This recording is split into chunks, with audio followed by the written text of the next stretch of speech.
செங்கல்பட்டு சட்டமன்ற தொகுதி திமுக வேட்பாளர் கார்த்திக் தண்டபாணி கூடுவாஞ்சேரி நகராட்சிக்கு உட்பட்ட பகுதிகளில் தீவிர வாக்கு சேகரிப்பில் ஈடுபட்டார். குறிப்பாக நந்திவரம் பகுதிக்கு வருகை தந்த அவருக்கு நூற்றுக்கணக்கான பெண்கள் 101 தட்டு சீர்வரிசைகளுடன் திரண்டு வந்து மேளதாளங்களுடன் உற்சாக வரவேற்பு அளித்தனர். தொடர்ந்து மக்களிடையே பேசிய கார்த்திக் தண்டபாணி தான் ஏற்கனவே கூடுவாஞ்சேரி நகர்மன்ற தலைவராக இருந்தபோது செய்த மக்கள் நல பணிகளை சுட்டிக்காட்டி ஆதரவு கோரினார். வழிநெடுகிலும் பெண்கள் ஆரத்தி எடுத்தும் மலர் தூவியும் அவருக்கு தங்களது ஆதரவை தெரிவித்தனர்.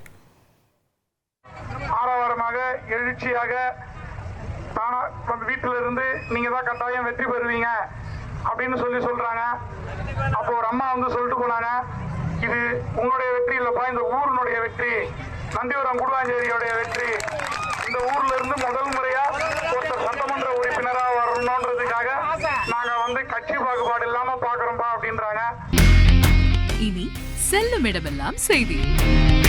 தந்தி டிவியின் வாட்ஸ்அப் சேனலை ஃபாலோ பண்ணினா செல்ல இருக்கும் இடமெல்லாம் செய்தி. இதோ QR கோட் இப்பவே ஸ்கேன் பண்ணுங்க, ஃபாலோ பண்ணுங்க.